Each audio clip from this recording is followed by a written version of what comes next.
nanje yarantumye ngo ndagusomera aka gakete, yarandungikanye aka gakete arambwira ngo niwugare amaso ufungure umushaha wawe, yarambwiye ngo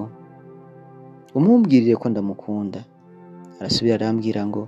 naho ari kure y'umubiri ntari kure y'umutima, arambwira ngo ndakubwire ngo buri munsi ndamwamiza mu masengesho yanje, umumbwiriye ko ndamusabira haba kugira amagara meza haba gutera imbere, sinibagira no gushimira Imana we yamumpaye, naho rimwe na rimwe nibaza impamvu yamumpaye hatevye, ariko yamumpaye mu gihe gikwiriye kuko yaje guhoza umutima wanje.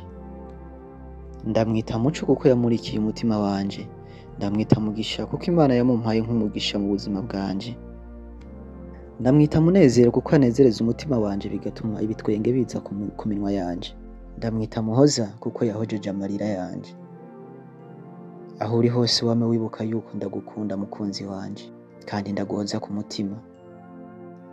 Mugenzi, reka nanje ndakwishura ugende umumbwirire uti mwamikazi wanje amikara kuko urimye ingoma mu mutima wanje, reka itara ry'urukundo unkunda rimurikira umutima wanje, reka usuke amarira y'ivyishimo ku maso yawe ngo hanaguze urutoke rwanje, umwenyure ahari umwiza izuba riseruke, uvuge hari utujambo jambo duhunge, umpobere ahari imbeho inje kure, umfate ikiganza aho nari nshinze intege nkomezwe nongere gutambuka ukundi gushasha, uri umutaka unkingira imvura y'amajambo mabi,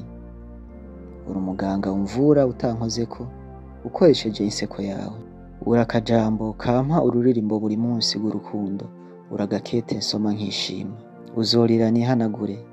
uzoshavura mbabare, sinzi uko nokubwira kuri uw'agaciro mu maso yanje, ariko reka umutima wanje ubikwereke, reka umutima wanje ubigaragaze, umumbwirire yuko ndamukunda, umumbwirire yuko nanje ndamuzirikana kandi ndamuhoza ku mutima. Yari Juif umwe wakunda nawe akagukunda.